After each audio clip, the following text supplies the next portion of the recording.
एवं अंचल को पाणीपाग विज्ञान केन्द्र पक्ष एक बड़ खबर सामना को आसी तो बर्तमान जस्ट मिली आज बढ़ वर्षार परिमाण आज विशेषकर 18 जिला को प्रबल वर्षा वज्रपात और घड़घड़ी सतर्क सूचना जारी कर एने आपण अलर्ट रुहतु।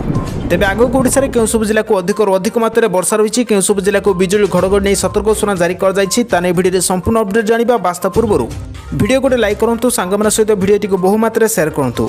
आपण मैंने जदि आम चैनल पर नुआ प्रथम थर पर भिडियो को देखुंत आम चैनल को सब्सक्राइब कर पाखर आसुवा बेल चिन्ह को दबाई रखिए और केउं जिलार भिडियो देखुंत कमेंट माध्यम निहाती जणाइबे।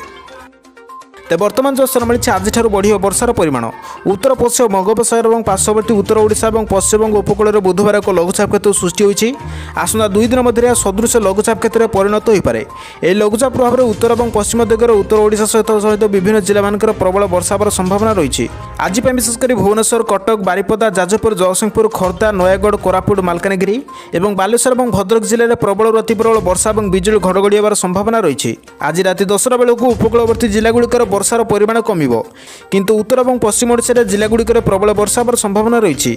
सेपरि आसंता काली बालेश्वर भद्रक सुंदरगढ़ झारसुगुड़ा बरगढ़ देवगढ़ केन्दुझर मयूरभंज और सुवर्णपुर जिले में गोटे कि 2टी स्थान में प्रबल अति प्रबल वर्षा और बिजुली घड़घड़ी होवार संभावना रही।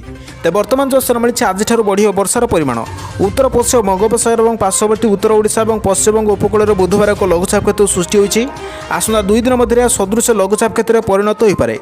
यह लघुचाप प्रभाव में उत्तर और पश्चिम दिगर उत्तर ओडिशा सहित विभिन्न जिला मानकर प्रबल वर्षा होवार संभावना रही।